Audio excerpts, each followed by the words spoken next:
All right, hello, my friends. Welcome to TWC podcast number 60.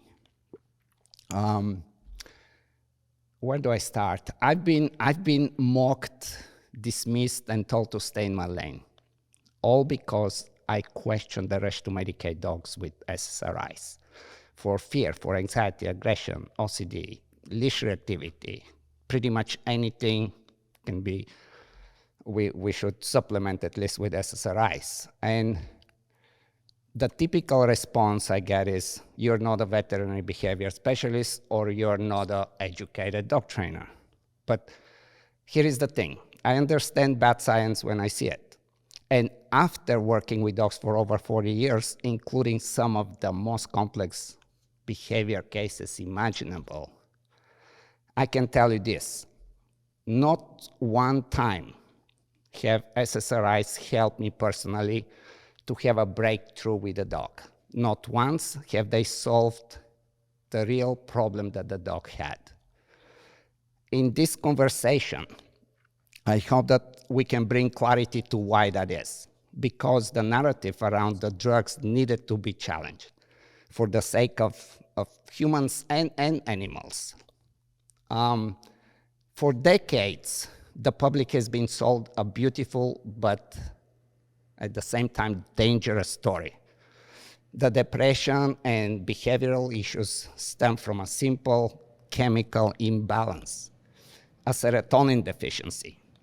It was repeated in ads, in doctors' offices, in textbooks, in everyday language, but the science just doesn't support it. The most comprehensive and very current review to date by Dr. Joanna Moncrief and her team looked at every major area of serotonin research and found no consistent evidence that low serotonin causes depression. In fact, the only reliable pattern was that long-term antidepressant use might actually lower serotonin and not restore it. So, if this theory doesn't hold in humans, why is it being used to justify prescribing psychotropic drugs in dogs? Here in the States, we have a culture that celebrates dogs having behavior problems. Many dogs going through some kind of behavior modification are supplemented with SSRIs. And we clearly have a serious problem. That's why I invited tonight Dr. Josef Witt-Doerring. He's a board-certified psychiatrist, a former FDA medical officer, and one of the few professionals willing to expose the real story behind modern antidepressant use. Now, just so I'm clear, I brought Dr. Josef on to do most of the talking here. He presents this case better than anyone I've seen, and I've been following this for the last 5 years, quite intensively. I'll jump here and there to draw parallels from what I see in dog training. Ask questions, of course, but primarily I will allow you to do the talking. Again, thank you for being here. And if I'm missing something as far as your credential, go ahead and tell my audience. But yeah, let's get going. Thank you so much for having me. You didn't miss. I think you got the biggest parts. Yep.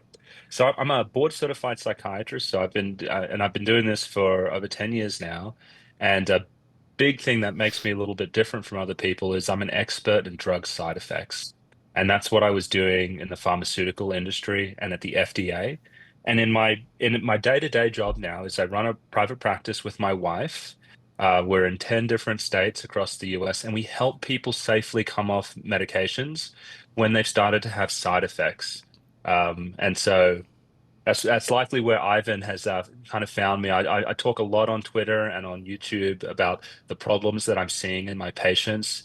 And I also use my research background from being at the FDA and in the pharmaceutical industry to try and break down, complicated things like, drug studies and research and make them Mm. accessible for people. Yeah. Very cool. Um, so, yeah, so when I get accused of not understanding the neurochemistry, when I question the SSRI in dogs, how does that parallel with what happens to criticism in human psychiatry when that comes? Because that's almost very quickly, the moment you voice opposition or even question, you're pretty quickly, at least in the dog world, put in place like you don't know what you're doing or what you're talking about. How is that in your field? Yeah. So I'll talk about humans first, and then we can bring it back to dogs. So um, for a long time, the use of antidepressants was justified. I mean, I'll say it like this, was almost sold to the public in a way where the medications were thought to be fixing an underlying chemical imbalance. And the reason it was able to be sold in this way was because throughout, the 60s and 70s, we started to learn more about what these drugs were doing. And at the beginning, we would just give them to people and we would notice, there'd be some mood elevating effect. We didn't know what caused it, but eventually, as our science improved, we found out that these drugs were actually boosting chemicals like serotonin, norepinephrine, adrenaline, these very core neurotransmitters that help regulate our mood and our cognition. And so this idea took place that maybe these drugs are actually working in depressed people because we're boosting these neurotransmitters. These people, they have a deficiency in the neurotransmitters, and we're boosting them. Well, um, it's a reasonable hypothesis, Mhm. um, but the issue with that is that there's also a competing hypothesis, and that is that the drugs, and that is that there's no actual problems in the brains of the people, but the drug effect is simply masking the symptoms that the person is having. Now, that's a much less sexy idea, and it's actually a lot harder to sell because intuitively people people don't like the idea of taking a drug to paper over a problem, to mask a problem, Mhm. because it feels wrong. It feels like, we're not really getting to the root cause. And it's also sort of linked in with ideas about, maybe taking non-prescription drugs, things like alcohol, when you worry about, well, I don't want to do this to escape problems. I also know that if people take these use this a lot, they can develop a dependence and they need to use Mhm. more and more. And so when you think about the drugs out of this drug-centered model, um, um, people are a lot more concerned about taking them. But if you tell someone, well, there's probably a genetic problem wrong with you, and this drug is going to go into your mind like a magic bullet and fix the issue, it can seem a lot more justifiable. It's like, well, I'm not papering over my symptoms. I'm not hiding them or masking them. I'm fixing a medical problem. Now, Ivan, you mentioned Joanna's paper just Yes. a moment ago. Um, and I think that was a what big this paper, boom, right? I mean, that kind of it exploded in was. 20, whatever, 2, 3 years ago. Yeah, yeah. And so this was a really big deal at the time. Yeah, a group of researchers led by Joanna Mong Grief and out at University King's College London, they essentially did a review of every single study out there that had looked at serotonin in depression. And so looking for correlations, in these depressed patients, when we bring them in, if we draw the central spinal fluid out and we look at the metabolites of serotonin, are they lower? They never found it. They would do autopsies of the brains of people who had a lot of depression, and they would look for the concentration of, serotonin receptors on the neurons. Absolutely no difference. Yeah. And then they also touched on really high-tech brain imaging studies, things called functional MRIs, where you can look at different, You can look at structures in the brain, and you can also look at the way the brain sort of the physiology of the brain changes. And they got all these people with depression, and they got normal people, and they could not find any reliable differences between them. Now, um, so what this means is that there is no underlying chemical problem that we're seeing in pe with people who have depression, at least not one that we can test for. Maybe we haven't found it yet. Mhm. But the idea that we are fixing well-known problems with these drugs is false. This doesn't mean that there can't be things out there like temperament. You know, we know that temperament is kind of genetic, but it's not this easily understood thing where it derives from this one thing in the brain. It's likely polygenic, meaning it's made up of multiple different genes. Um, but that's not a disease. You know, this is just normal human variation that you get some people who are more nervous and some people who are more extroverted. Yes, And so, like me having an opening to a podcast when I'm nervous. yeah, and that's just normal human variation. I mean, some people are taller, some people are shorter. You know, some people are more athletic and less, and all of these different things have survival advantages, and they're completely normal. Um, and so, what this, you know, this paper by Joanna Moncrief, um, it really brought to the fore, at least for humans, that when we are using these drugs, we are not fixing broken brains. We are papering over anxiety and depression with a drug. Now, um, and that and that made a lot of people very uncomfortable to hear that, but it's the truth, and Mhm, that's why that paper was such a big deal. mhm.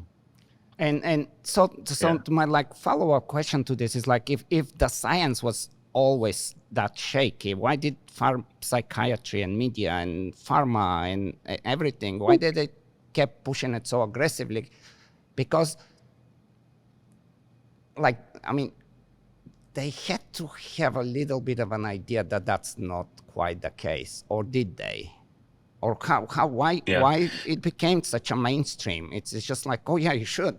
You go to the doctor and within 5 minutes with a less conversation. I will tell you before you answer maybe, like I remember myself way back in the 90s when I first came to the States from Europe, and I broke with my girlfriend. And at that time, I had two young graduates from, from school, psychiatrists, and I still remember the girl looking at her boyfriend. It's like, we should put him on something. And then they both look at Hmm. me, and I'm like, what are you guys talking about?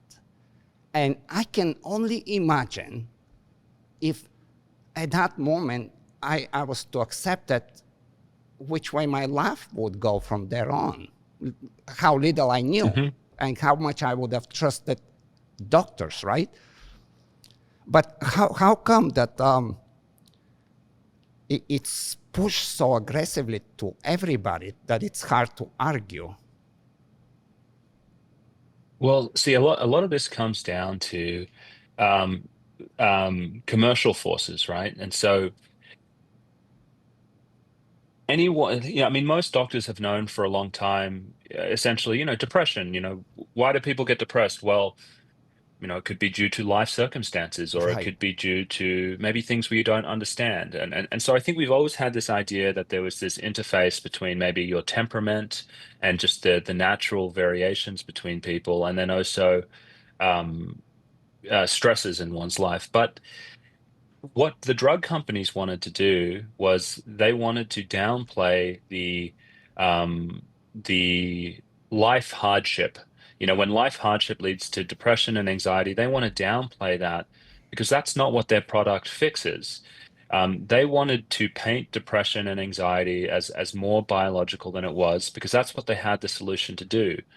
And when you have a group of powerful companies who have billions of dollars of marketing spend, um, and in the US, they used it on television. Yes. There are old ads from the 2000s where there's this bouncing Zoloft blob, And it says in the And from commercial, black it's and like if you white, are you're having going into these big, nice, beautiful colors, and you're happy yeah, again.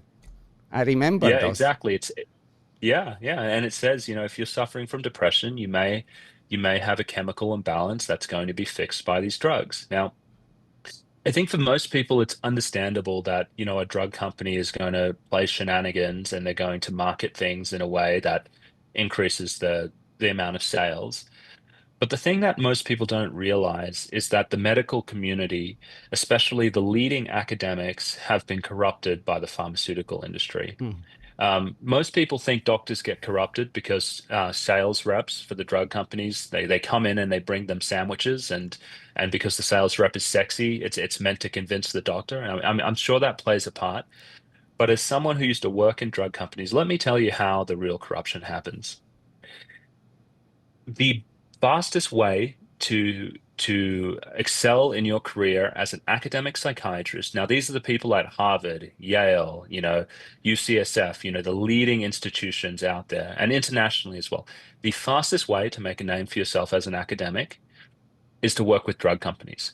Now, the reason for this is they will let you run their clinical trials. They will write publications for you, and they will fly you around the world. And all of these things will bolster your curriculum vitae, and that will allow you to get promotions.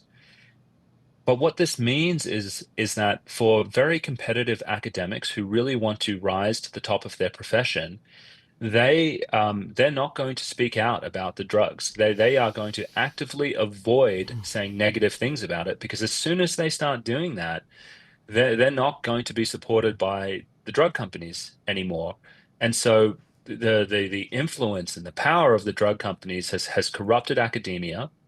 Um, and then the final reason why you don't hear about negative stories about these drugs is that most of, for many companies, especially big ones, and you'll see this when you watch TV, they're running drug ads. A huge amount of profit in media comes from drug ads. And so even them, they are going to be less likely to run any, to support any negative content That about, come um, right. that's critical. And so it creates this thing where you seem like a crazy person if you start saying things like, hey, these drugs don't fix chemical imbalances, they're just masking the problems. People go, I've never heard of such a thing before. Yeah. I've only ever heard the opposite from people. But it's just essentially it's just Kind of like money from drug companies. how everybody was laughing at Yeah. Tom Cruise at 2005, right? When he was on that interview, it's like there is no chemical deficiency, and everybody was like, "Oh, that Scientology guy," right? And it ended Yeah, up he's being completely actually right.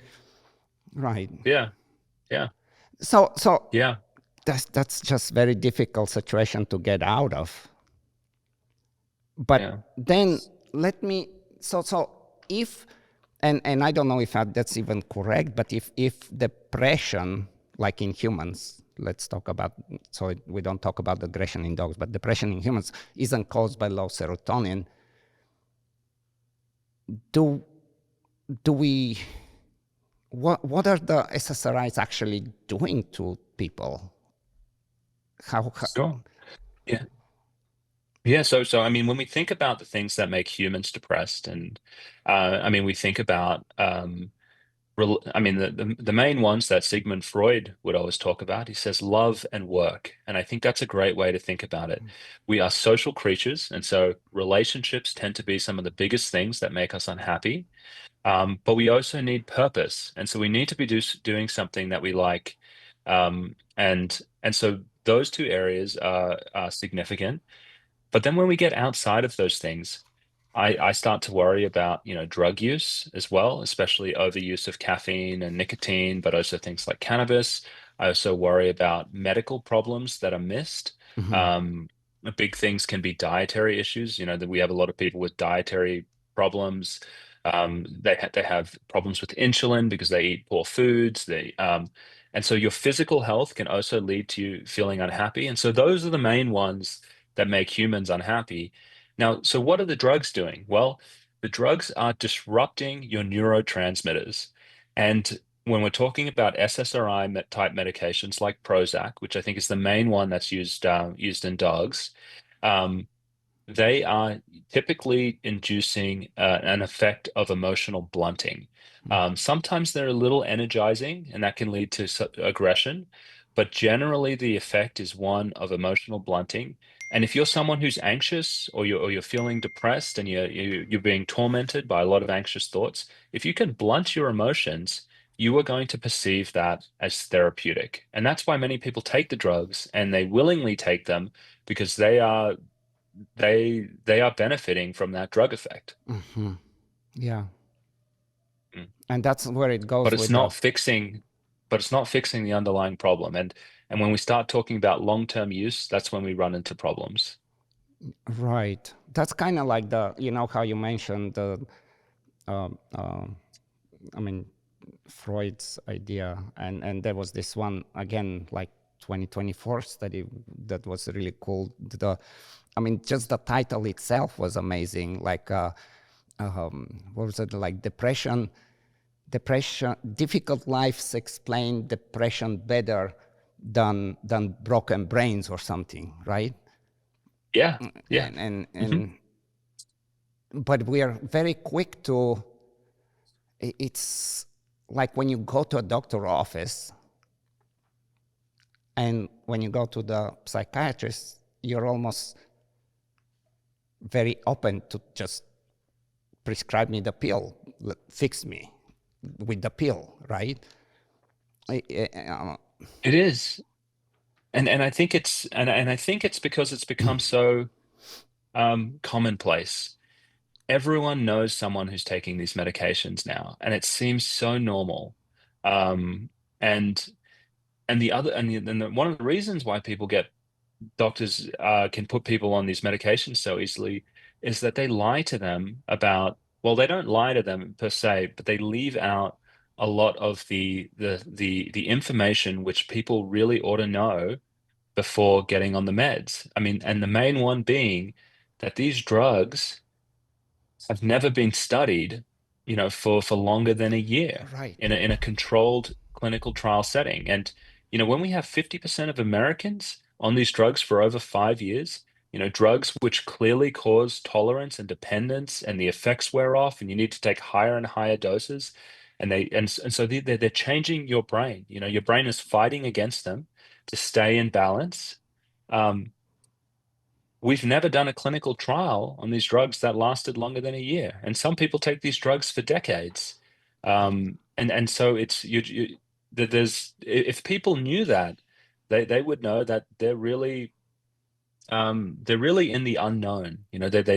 And from what I see clinically as a psychiatrist, here's what happens to people when they take them long term. You get some people, the drug effect will stay there and it will work for them. But then you get some people where it just wears off, and they need to go on higher and higher doses to get the same effect. Then they need to get on more and more medications to maintain it. And then we have some people who get worse. They develop a condition called tardive dysphoria, but it's essentially brain changes that make people have high anxiety, low energy, low motivation, and they get stuck in this chronically depressed state that's induced by the drug.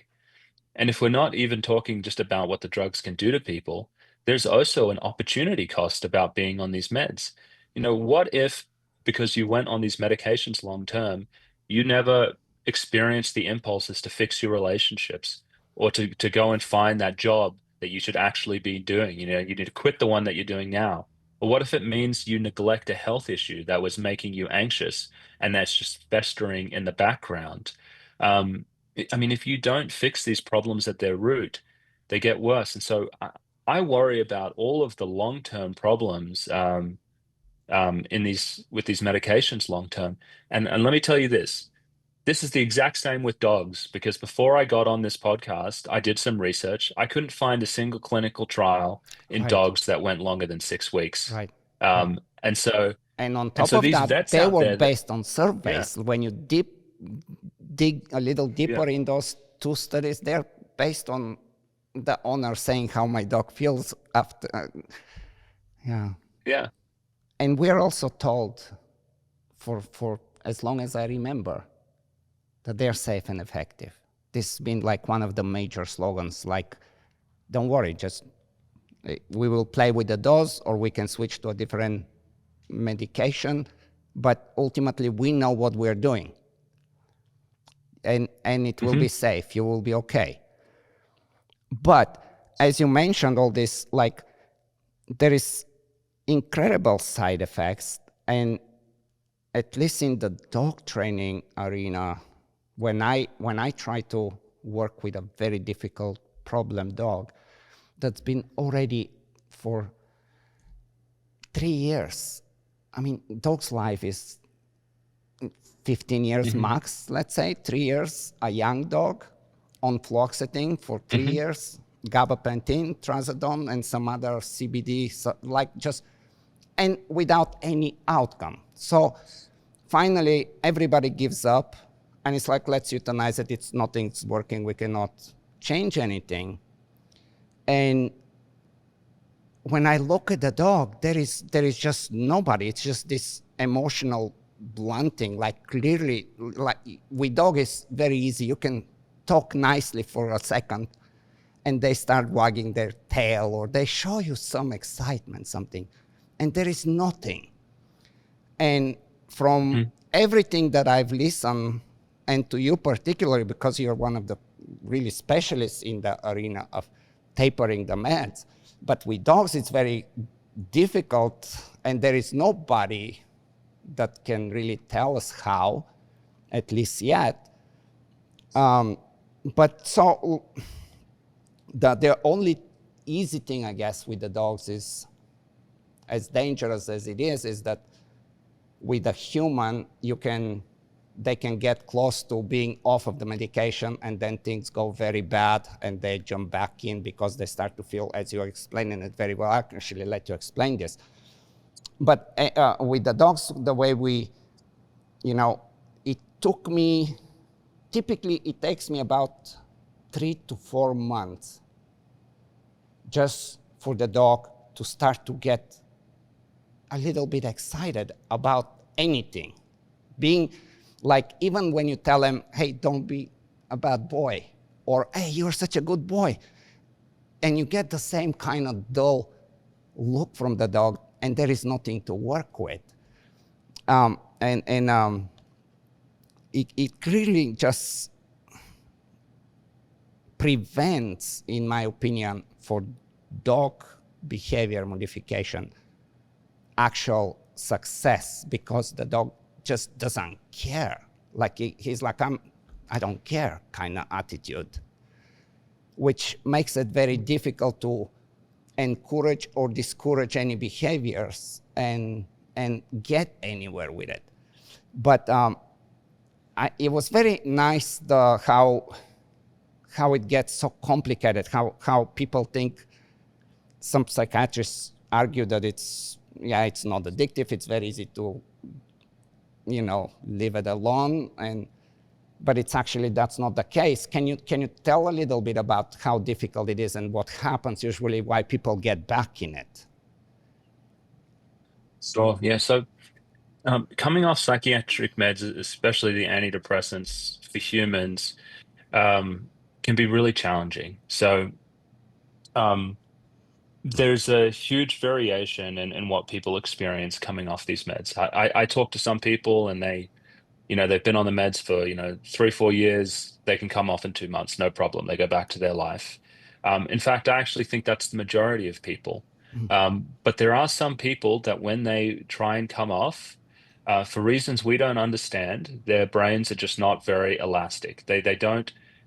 They have a very hard time adapting to the drug being removed, and then they can develop really severe withdrawal problems. And sometimes these can go on for years. It's a condition called protracted withdrawal, and it can make the person very unwell.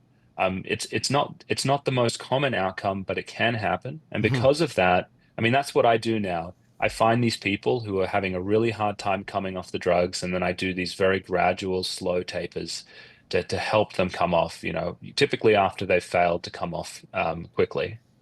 Ivan, do you have any difficulty getting the dogs off medications when you take over their Yeah, care? that's what I was kind of trying to say, that I don't, it's not difficult, because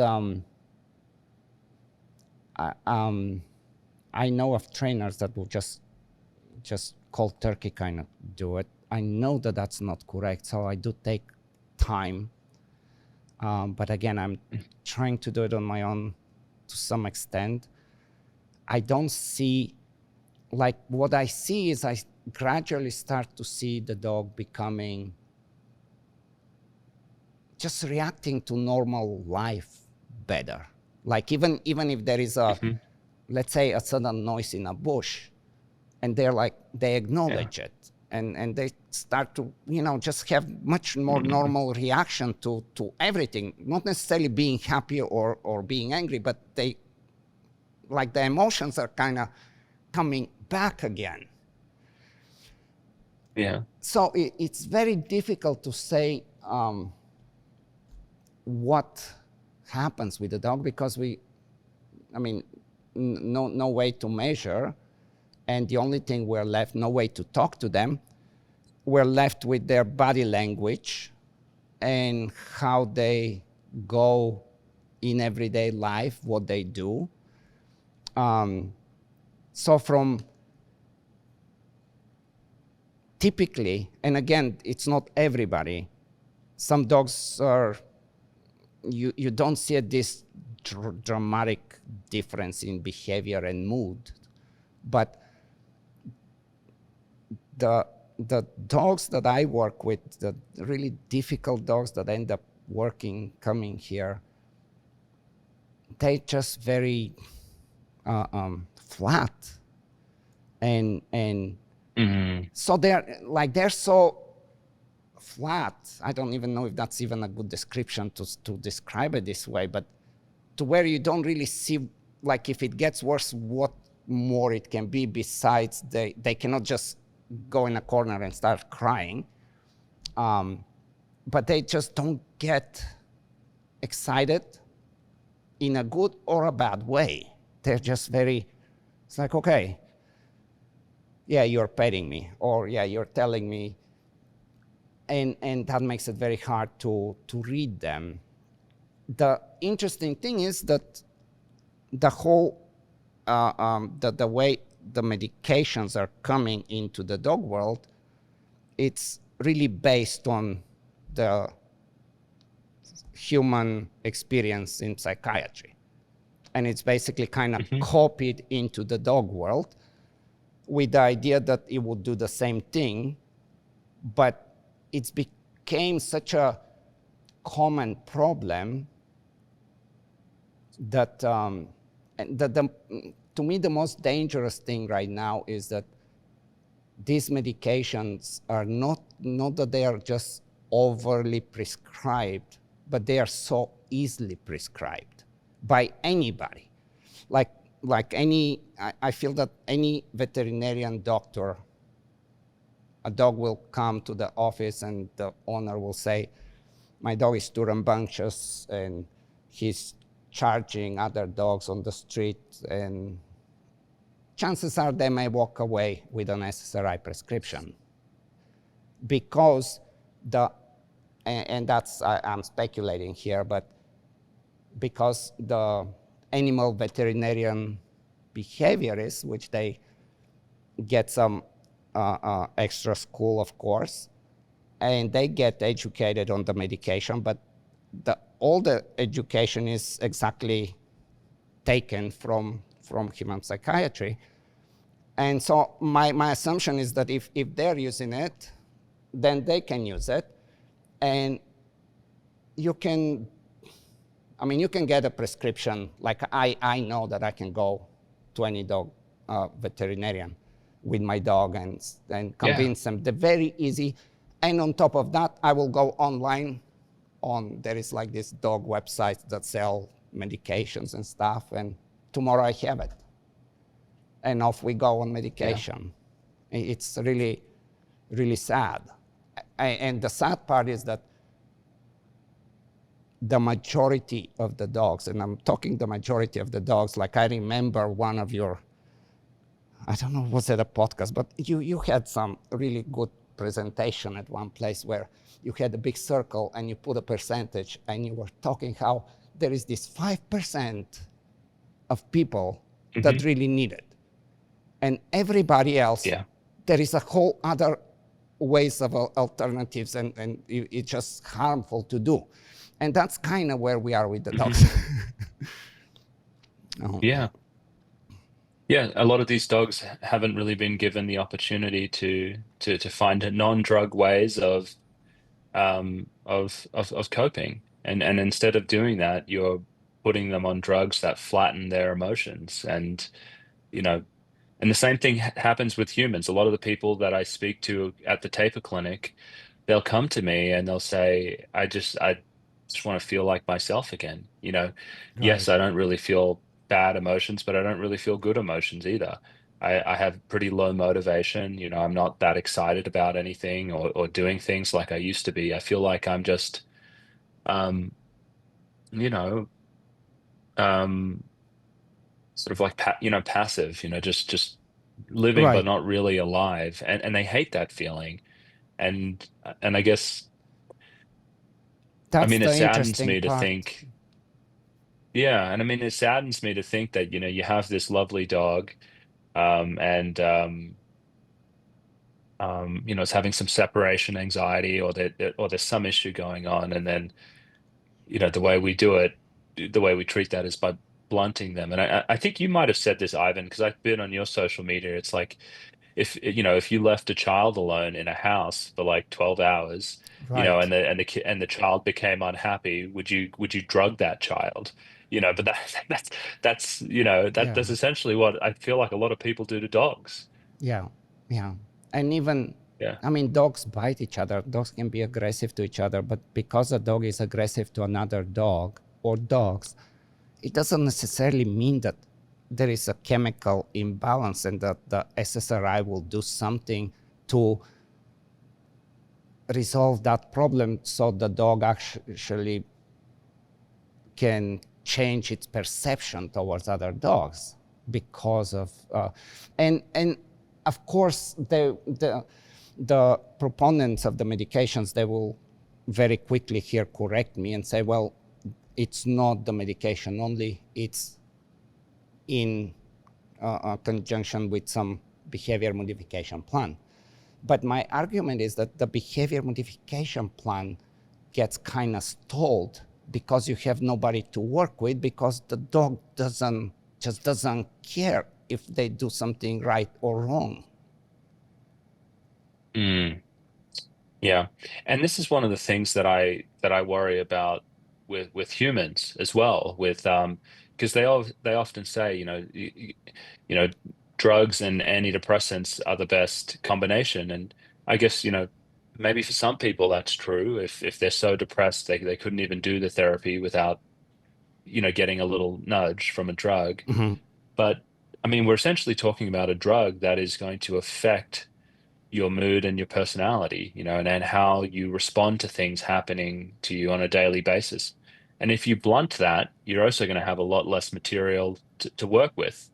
In fact, a lot of the people that when I'm pulling them off medications, if they've been on them for decades, they tell me it's like their maturation was stalled. If they got on the drugs as a teenager, they're learning to regulate their emotions for the first time, in their 40s, when I'm pulling them off, and everything is coming back to them.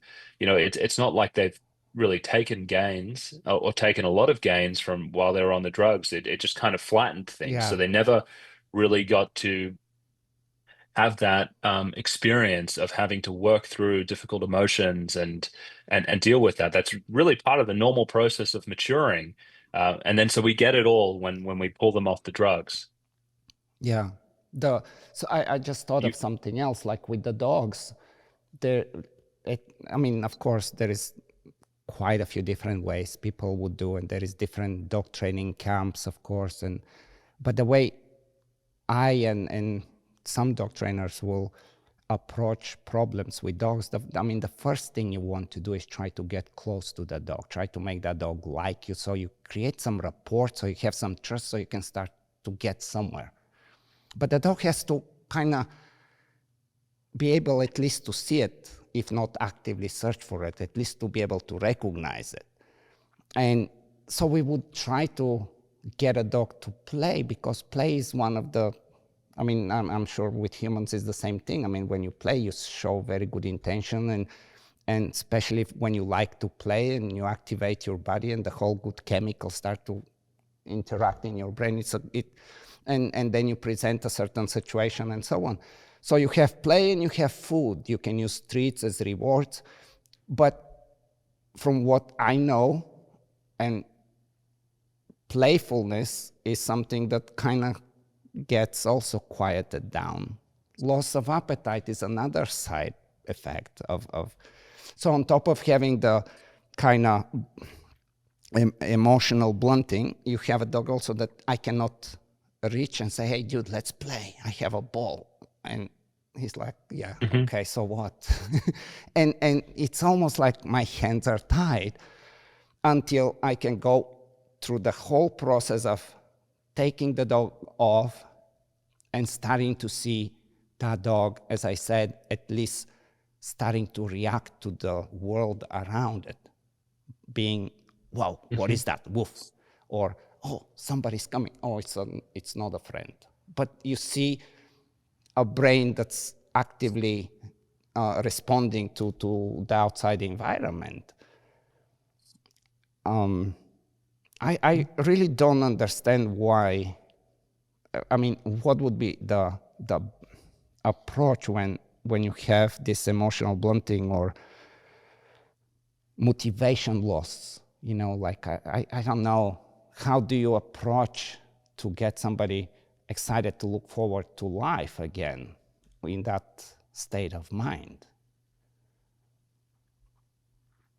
I mean, that's a really good question. I mean, for some people, it will be just removing the medication because it's impacting their ability to be connected with the world. You know, some of the humans, when I ask them, can you describe, they're having a lot of side effects to the meds. I'll say, can you describe what it feels like to be you? And they say it's like I'm watching my life through a television.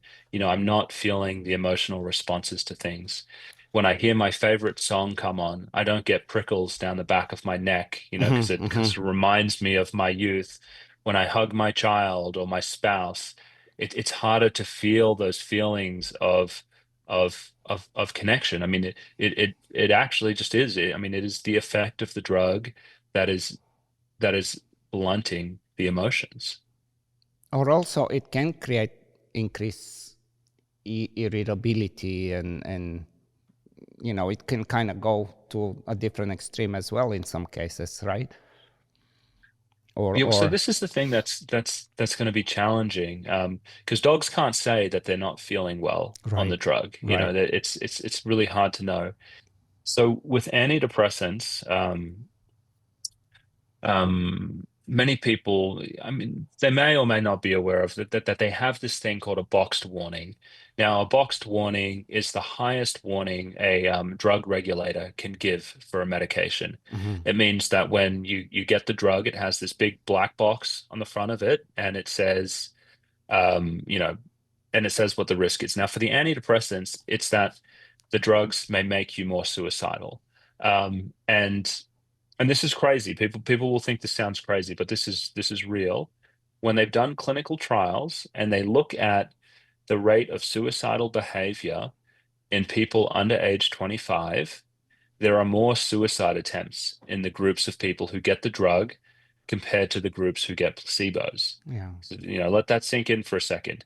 yeah. You- Taking an antidepressant will make you more likely to have, a suicidal behavior than taking a placebo. Yet we use these drugs in people under age 25 all the time. You know, it astounds me why we do that.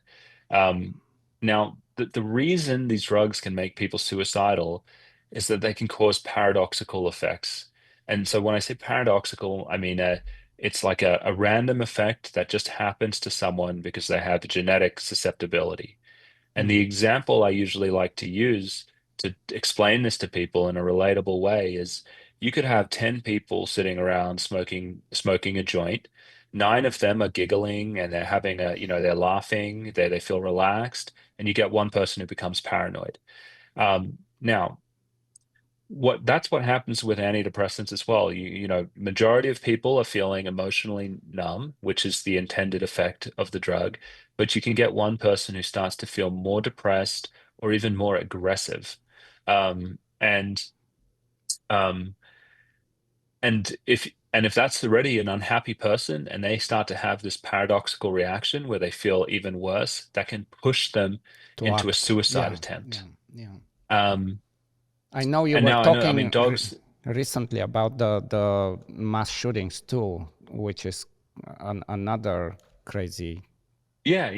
Let me link it Yes. into that. And so, I mean, for me, I don't know how suicidal behavior might turn up in a dog. I imagine it could be self-injurious behavior. Maybe they start to bite their paws or Yeah. their arms, or they start to do something like that.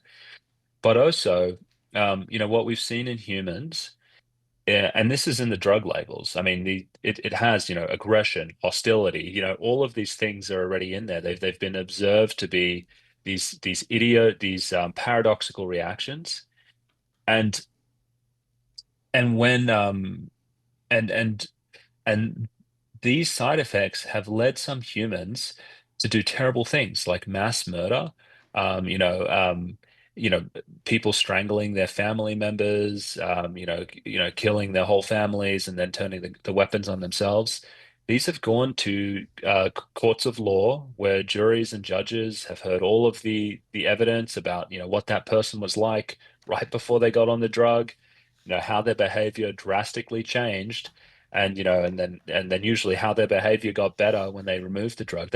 Juries have heard these stories, and based on what we know about the drugs and the side effects, they have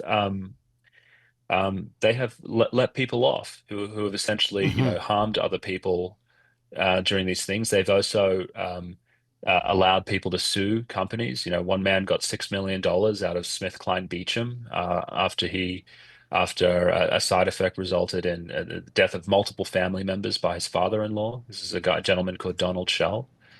And so we do know that these drugs can make some people unexpectedly aggressive. And, Ivan, when I was preparing for this, I was looking at, one of those two studies that you had mentioned. And in one of the studies, they have a doubling of aggressive behavior. The dogs who got the drug, the Prozac, Hmm. aggression as a side effect was seen in 12% of them compared to 6% of them who didn't get it. Now, and so, I mean, that would just be another thing that people would need to be aware of before putting their animals on these medications. Is if you start to see atypical aggressive behavior or violence, these are potential side effects of the drugs. Right. Yeah. It's a very, very Mm. difficult. It's a really difficult situation we are in the dog world, especially like some veterinarians, or especially the veterinary animal behaviorists, because they have gone through the school. They know how they're supposed to know how the medication work, but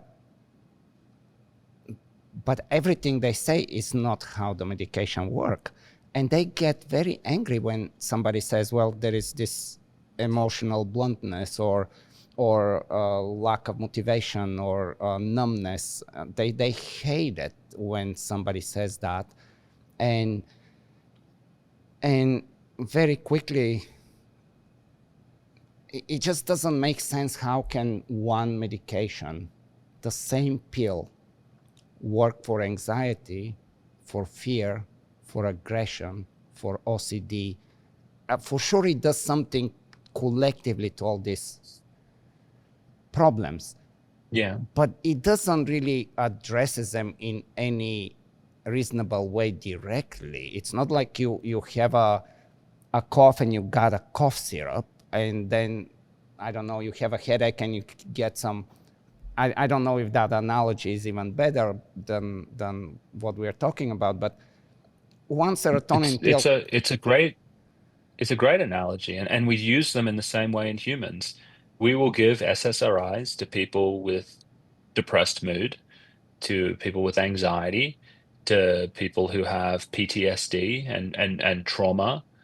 We give it to women who have uncomfortable periods and are irritable around their periods because the drug doesn't work in any specific way. It's a chemical blanket.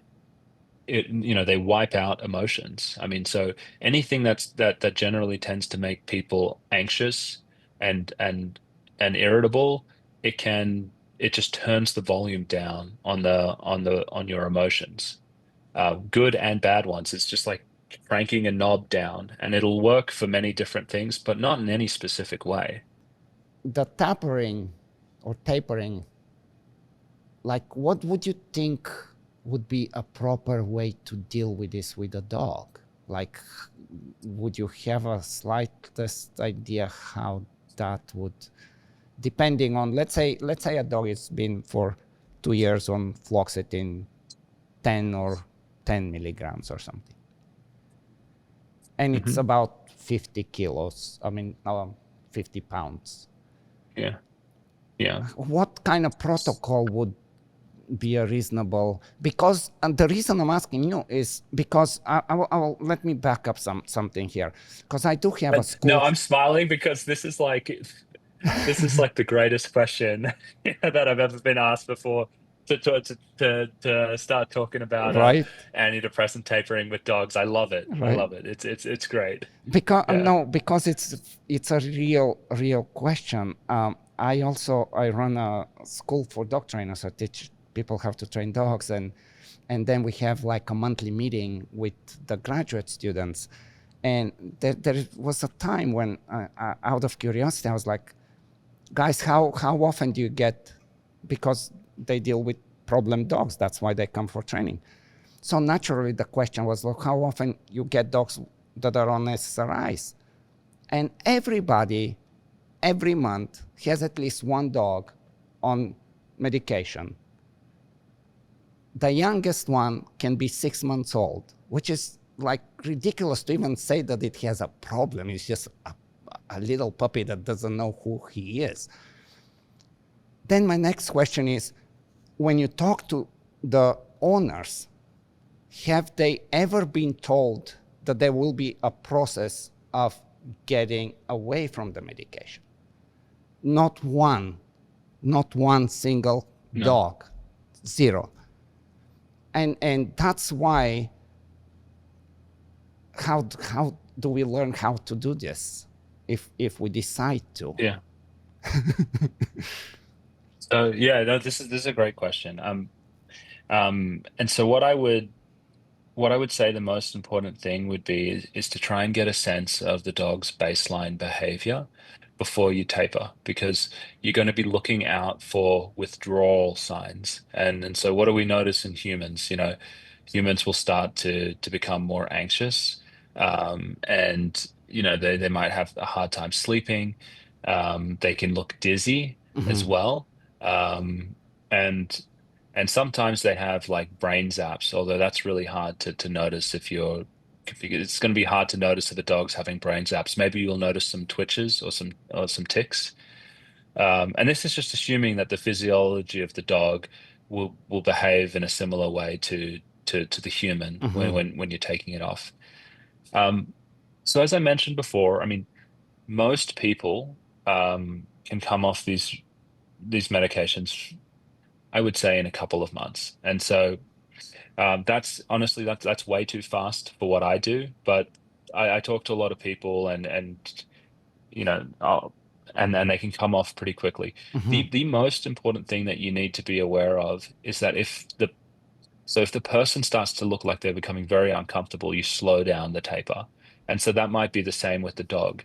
If when you're removing the medication, you notice the dog is very irritable, maybe very on edge, you might want to just wait. You might want to wait 2 weeks, or just until the dog looks like it's settled down a bit more, and then keep on dropping the dose.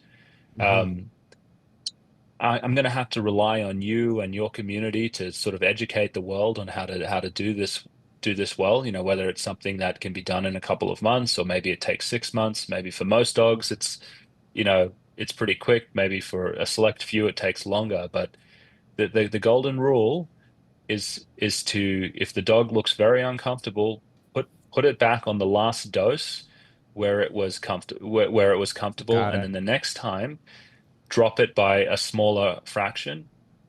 In humans, we drop the dose every 2 to 4 weeks, generally, no sooner than every 2 weeks. It might be different from dogs. We'll have to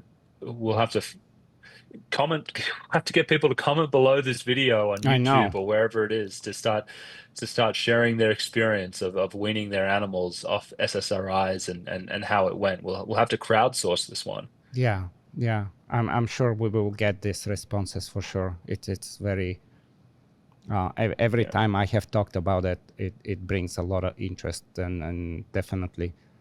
You know what else we do, um, especially because they're typically not as playful, not as excited about anything. So in some tricky way, we kind of force them to start the body to get active. So we would like maybe do a light treadmill or a little bike rides and just start to increase to get some conditioning and get some just physical exercises to where the dog starts to like, I find that as they're doing that, they start to act a little more normal. And even as they come out, they're like really going into a rest because they're simply tired, not because they don't care anymore. And that Hmm. seems to be Hmm. really helping as far as kind of like a kick in the butt to like, hey, do something. Like let's move. Let's do something together. There was Yeah. you know how I That's came up with this was because there was some, again, I don't know. It seems like it's becoming really, which I'm very happy. Just very very much, the conversation is real and it's out there for humans right now, and more people are becoming aware that it's not quite as it's presented for so many years. And but there was like a couple of other studies that kind of prompt me into this, how they were comparing exercise with SSRI, and like running an SSRI, and it was a very I actually, I don't know if I have them here, but it was very very interesting to see that the results of physical activity really made a very uh, big improvement on mental health, bigger improvement than the SSRIs. There is one, it's called the Exercises Transdiagnostic Intervention for Improving Mental Health. And it's another umbrella review of things. And what was the other one? There is like two of them that did this with, but basically, and you have to tell me more about this, but I'm assuming that it's in some way you're forcing yourself to go out and do something for yourself than just sitting and saying how bad you feel. Or is there something well, more happening? I think yeah, I think it's both things. And so we do know that exercise is a very good antidepressant for some people, not everyone. Now, the people that I see it work really well for are the people who are sedentary. They don't move. They sit behind their computer all the time. They're not active. And human beings, we're designed to move. I mean, we're designed to be out in the sun, with the vitamin D effects and the fresh air. We're meant to be moving our bodies. And if you just sit behind your computer all day and drink, 3 cups of coffee and you never see the sun, you feel bad. And that's why when we do these clinical when we do these studies, we always find that exercise really makes people feel a lot better. Uh-huh. And yes, it's a distraction, but I think physiologically, being outside in the sun, moving your body like your biology is designed to, is a great way of regulating your mood and getting energy out. And that's the same for dogs. I mean, but before you go and put your dog on an SSRI, I mean, there's different dogs out there, but some dogs, oh man, they're bred to move. All You know, they they need. need to That's all they move. need. Yeah, yeah. That's where it gets frustrating because that's the one of the frustrating things is when it's like my dog is okay. I'm really kind of really butchering this. It's not quite like that, but it's like my dog is really active, so it's a problem for me. And you can not, it's just wrong to say that and label it now as some problem that the dog has to, almost like the with the kids with the HDD and things like this, right? It's like, well, it's the kid is active, like sign them up for some martial arts or whatever, let them do something to, you know. Well, I think, I mean, a lot of people, they're not really, they just get a dog. And I don't know, maybe they have to move for work and they used to have a yard and now they don't have a yard and they're in an apartment and their job is busy, their job is very busy, or they have a child and all of a sudden they can't meet the needs of that animal anymore. And that, I mean, that's really sad. And then it's very complicated because um what do you do? You have to, I guess you have to find a family for the dog that is Right. better able to meet its needs. Right. Yeah, it's Yeah. with the dogs, it's almost, and it maybe with some humans it's the same, but it's like a convenience thing to some great extent. It's just to, yeah, let's just calm things down. Uh, um, they have, if the dogs are, not the dogs, if the humans, are they sometimes really on their own realizing that the drug the the drug actually makes them feel better, like because in the dog, as I was opening the podcast, like all the dogs that I have worked with that were on SSRI, they like got way better, and some just improved 100% after they were removed. Now, having said that, there is always in the back of my mind, I'm like, but there's got to be that dog that really needs to be on.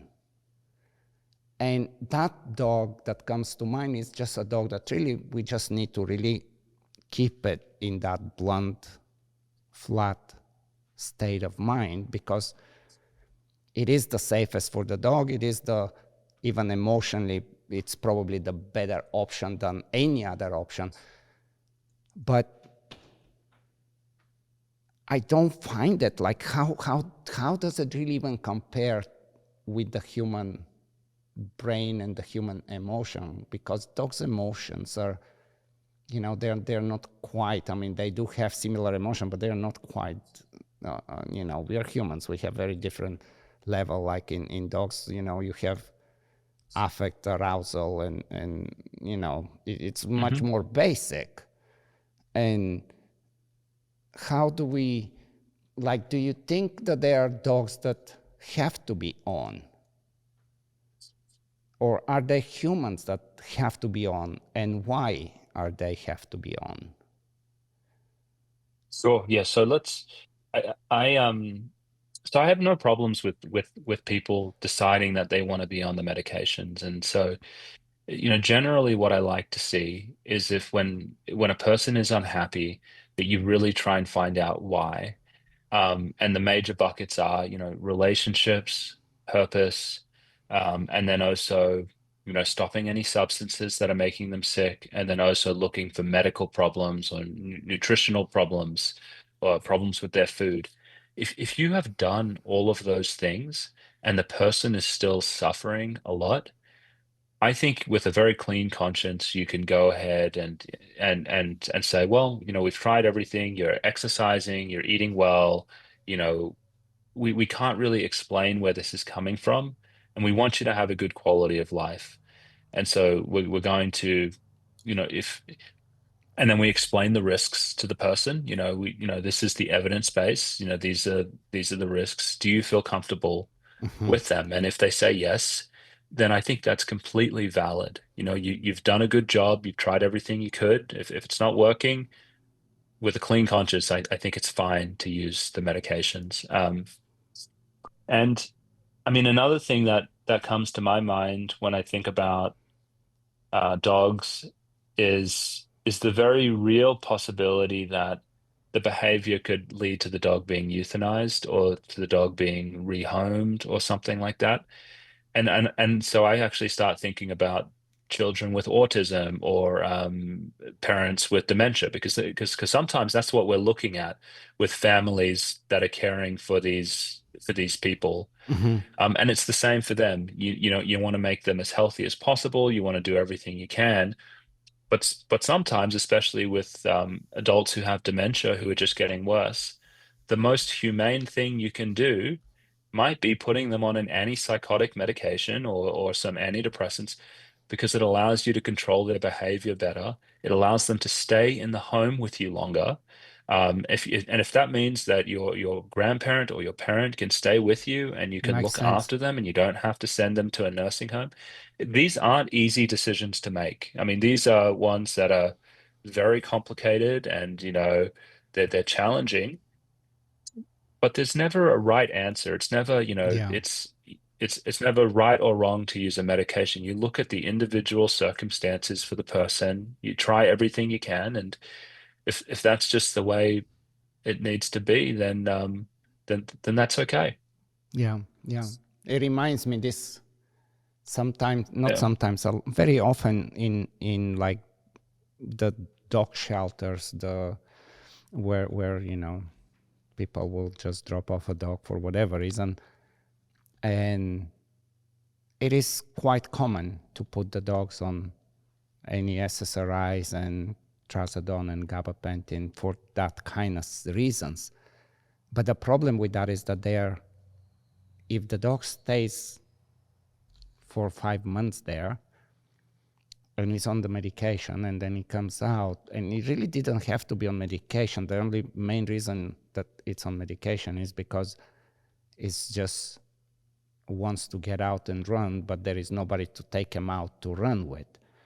And they're just losing their mind and starting to do things. So let's quiet it down. And it's a difficult situation. I can see how for the moment this is beneficial, but then aren't we creating more problems when that dog is not at the end of its life, but actually now needs to come out and needs to deal with the world and needs to become somebody's pet?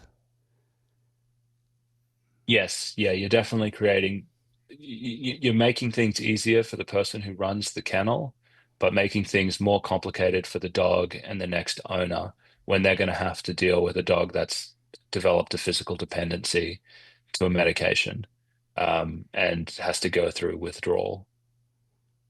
Yeah.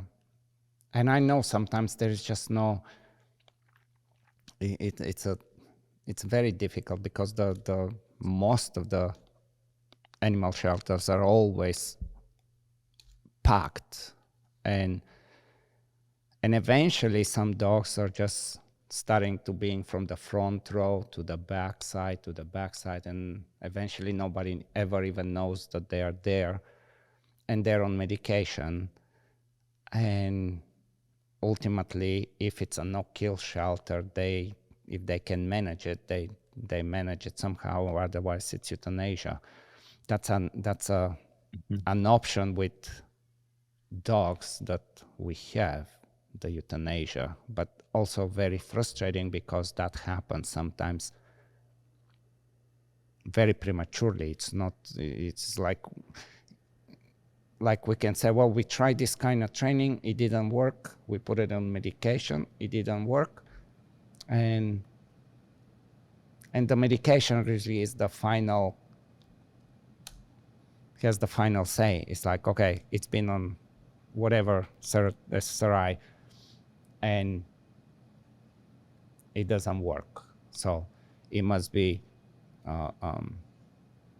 it's kind of contradicting because like, what exactly didn't work?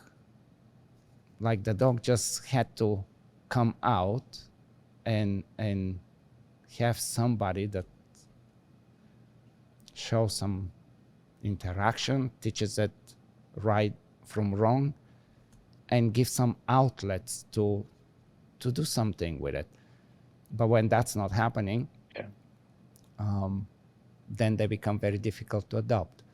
But they are also very difficult when they come out and, well, here is your dog, your new dog, but he comes with a chemical imbalance. Do you still want him? And some people will actually take the dog simply because they will feel bad and they want to save that dog. But most of the people will like, no, I just want a dog to have fun and play with. I don't want a dog that has chemical imbalance in its brain.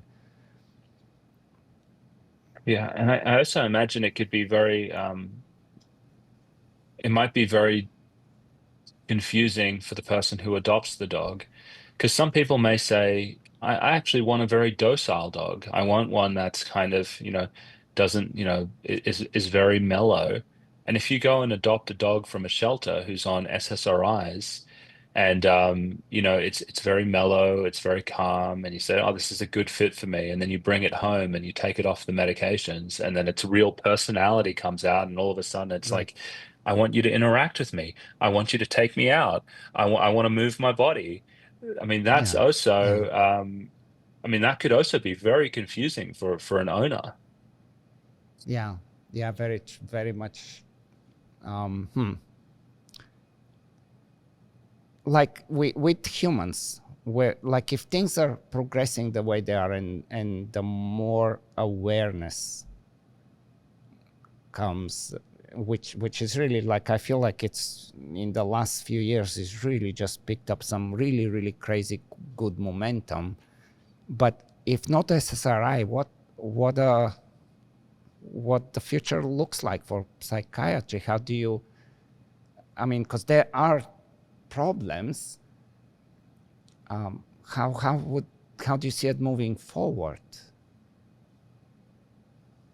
So what I would love to see is not that we get rid of any of the medications, is that at least for the humans, the doctors really emphasize getting to the root cause of why people are unhappy and being honest with them, and helping them do that. I would love to see us help people more with their relationships, with their work, with their physical health, and set realistic expectations and say, listen, this could take you a couple decades to figure out. You have to cultivate these things in your life, good relationships, work that you love.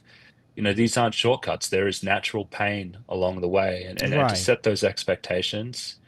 I'd love to see us get people to stop using so much caffeine and nicotine and cannabis to clear up their minds, and then also to eat good food and to move their body every day. I mean, if we can do that, I think the amount of people who need these medications will go down a lot. The meds aren't really the problem. The problem is how we talk to people about them, as if the reason they need them is a brain illness, and the drug fixes the brain illness, and the drug is safe and effective, even though it's never been studied longer than a year, and it leads to all of these problems down the road. I mean, if we could just help people with the things that actually underlie the depression and not lie to them about what the drugs are doing, we'd be in a much better place. And I hope we could do that for the dogs as well. That it will translate, that level of thinking can translate over into the animal world. I think it will, because again, I mean, if that's how the SSRIs came to the dog industry, so I would assume that that's how it's gonna go. What is the whole, like when I had the conversation yesterday with Dr. Orion, like, is there a way to measure serotonin level in the brain and to say, well, clearly by now we know that low or higher, like the levels are not really necessarily a factor, but how do we measure serotonin in the brain? So we've been doing this in humans for decades. You stick a needle into the space between the vertebrae in the lower back, and you get it into to where the spinal cord is, Uh-huh. and then you suck up cerebral spinal fluid. This is the fluid that is kind of going around your brain. It's what the brain kind of floats in and what the spinal cord floats in. You suck up that fluid, and then you look for um, serotonin or the metabolites for serotonin. And we've been doing this in humans for a very long time and trying to correlate it with different moods. And that's why we know, and that's what Joanna Moncrief Yeah, found, was that there was no correlation correlation. between the neurotransmitters and the people who were depressed compared to the people who were not depressed, who had the levels drawn.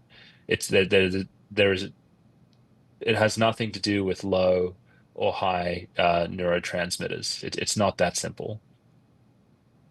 How many types of depression? I don't want to get like too crazy on this, but as you were saying, you get fired from work, or you break up with your girlfriend, or your football team Yeah. loses. Oh, sure, you can get upset, and that upset can lead into more kind of into depression. But there is some. Can you genetically be really predisposition and just come out and don't have motivation and just I think that's very unlikely, personally. Um, in almost all of the people that I've met who have been depressed over the last 10 years and kind of longer, it's very hard to find someone who doesn't have a reason why they're unhappy. I think depression and anxiety it's mostly due to life hardship right. and then medical problems or substance use. Now, there are some people who are just more nervous, and that's their temperament. Generally, they tend to have more depression because when bad things happen in their life, because they're more emotional and they feel things stronger, they will be more likely to be depressed. This is women as well. Women experience depression at a higher rate than men. They're much more emotionally attuned and emotionally sensitive than men, and so they're more likely to develop depression. And so, I mean, your question is it still possible that there is someone out there and they come out and they're just depressed, and Right, right, right, there's nothing out there. It's always a possibility, because there you have to be humble and know that there are some things that we may not don't know know. about, the human brain, and we're still learning things. And so I think it's a possibility, but I reckon it's 99% of the people with depression or anxiety, maybe even more, Interactions and environment. 999. Yeah, Yeah, it's due to life and problems. I think that's the extraordinarily rare case that it's completely a brain problem.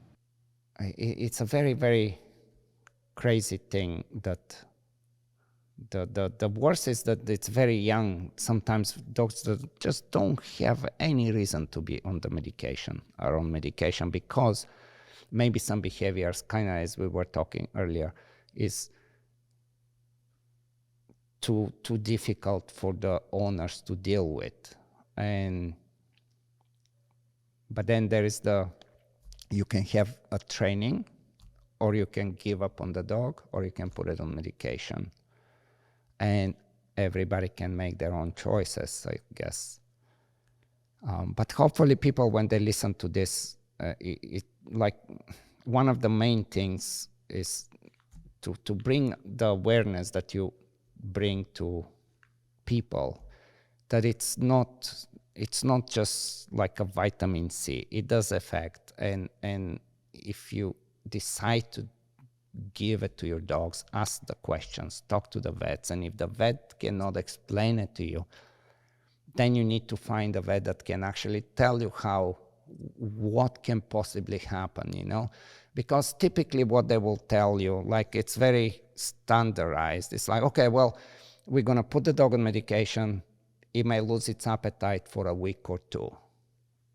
And we were going to see if we need to go a little higher on the dose or lower it or switch the medication. But that's the extent of it's like when you, as a veterinarian, you're relying on the owner to tell you, well, how are things? How is your dog? And typically when you're, like I had clients with dogs that, again, been for quite some time, like let's say 2 years on medication. And I remember this one woman, she was like, I know this is not working, but it's kind of, it makes the owner feel good that they're doing something about it.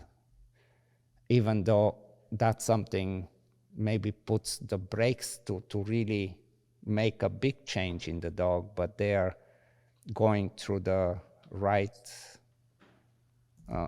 channels to the veterinarian, to the prescription, and every day the dog gets its pill and they feel good about it. So I don't know. And that's one of the dangers of using the medications in humans as well. There's a sense of, well, I'm doing what the experts are telling me. I'm looking after my mental health, where your depression or your anxiety is so much more than taking a pill. There's so many things, like I mentioned, cultivating Right. relationships and work that you love, looking after your health. But it gives people a false sense of security that yes, they're really handling things when they might not be. And like I had mentioned, I take people off meds who have been on them for 2 decades. And when they come off, we're rebuilding their lives, and teaching them how to process their emotions. And so in some ways, it might actually be slowing things down for them, unfortunately. Right. Yeah, that's kind of what I wanted. Yeah, that's my feeling. Can you tell me one, like, I know you, like I follow you so much, and I love the cases when you have on YouTube. I think it is mostly when you talk to I don't know if all of them are your patients, but are definitely people that have been or are at the moment on SSRIs and how they, their experiences. If you, any of your like top 3 very interesting ones that comes to mind to share with us. I think one that's really good for people to listen to is the one, it's called Psychiatrist Hurt by Drugs He Prescribed, Challenges the Whole Profession. And the thumbnail has a photo of Mark Horowitz, and it says, I got I got really hurt. And that one I think is a great story because it talks about a psychiatrist who everyone assumes, is meant to know the risks of these medications, but he falls for the same narrative. And so I think that's a really interesting one. Okay. I mean, some of these stories are really can be really quite emotional and sad. I mean, we have um, if I think about another one, we've got. I feel like there's an interview I did with a gentleman called Matt Marin, Marin. It's called Surviving Akathisia and Protracted Psych Med Withdrawal. He's just a very likable person. He's young, he's attractive, and he kind of talks about how he got lulled into taking these medications and then how it caused him a whole bunch of problems. Hmm. And let me see if I had one more. He asked for 3. Um, I this think is an once this is they. very sad. Mm. Yeah. Yeah, the last one would be Benzo's Killed My Husband, interview with Kelsey Krause. This is a story of a woman who loses her husband because he comes off the medications too quickly. And I talk a lot about this on my channel. It's a condition called protracted withdrawal, where some people, if they come off their meds too quickly, they experience a traumatic brain injury. It's almost like Hmm. they've had a very severe concussion. And this happens to her husband, and she fights to keep him alive for years. Um, but eventually fails. And that's a very moving interview. So I think, I mean, those would be the ones that I really think are quite powerful. But I have to warn people listening to this. These are sad stories. I mean, these aren't uplifting stories. They're very raw, and they may make some people feel uncomfortable. Very cool. Yeah, we're gonna like Yeah. if anybody, I know some of, I mean, I actually know all of the places where people can find you, but you can direct them to any specific, if you would like, your website or the YouTube channel Sure. that X. Because I know Yeah. that there So will be people that actually, as much as we are talking about dogs, I know that I even have friends that are on medication or think to be on medication, and the information that you're bringing up, it's so valuable that I know that there will be people that will show a lot of interest to this. So yeah, best play. I'm on every single social media platform I can think of, like the main ones. And so the biggest channel is the YouTube channel. It's Dr. Josef. It's spelt in the with the German way, so Josef. And you can find me on, Instagram, TikTok, X, uh, uh, under either Dr. Josef or Taper Clinic, at Taper Clinic. That's Taper Clinic. That's usually my handle there. And we also have a website. It's taperclinic.com. And we work in 10 of the most populous US states, doing drug tapering for people. And so you can come to our website if maybe you or someone else that you know is interested in potentially doing a drug taper. Very cool. Very cool. Well, I think this was, again, I am so happy that I was able to get you, because I know how busy you are, and again, it's dogs, but hopefully that was interesting to you also, just to get your mind off people for a moment. And I'm hopefully very for, interested in this. I mean, I actually think I'm going to do a dedicated video on dogs and Prozac. I think because this got me really interested. that would be So amazing. so You will definitely yeah, have a big audience that will want to hear it, yeah. and hopefully for everybody that listened, yeah, we're gonna post all the links, of course, and yeah, I don't know what would be the closing things to tell you, but you know, just don't get too comfortable if you're gonna be using, or you're using SSRIs on your dog. Understand that it's not necessarily treating directly a problem that the dog has. In some ways, it's more of masking, or just as we were talking, and they are not benign. They're not safe as and effective, depending on And if many it's okay, things. I'd like to add to that Please. just that the studies looking at these in dogs, they go on for 6 weeks. And so this is, when the vet says, this is effective for the dog, dogs live for 15 years. We have no idea really what it's going to do in the long term. And these drugs, like any other drug that acts on your mind and alters your neurochemistry, you build tolerance. And so it may stop working for the dog, or you may need to go on a higher dose, and then, and then the dog has side effects. And, when you go to a higher dose, there could be problems. And so um, Yeah. I think there's a lot less certainty than well, I know than doctors convey, and I imagine maybe the vets could be the same. Oh, safe and effective. We do it all the time, Yes.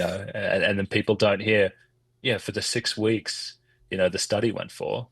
Well, super. I am very grateful, and if you really, if that was uh, uh, if you're gonna end up doing something on dogs, that will be absolutely amazing. And yeah, thank you so much for the conversation. Very insightful, and I know people will be very happy, because this conversation was really missing in the dog training community. We always hear one side. Well, it was a pleasure. It was really nice talking to you, Ivan. I'm so happy you're interested in this topic and you're trying to spread awareness amongst your community and dog owners out there. Thank you. Thank you so much.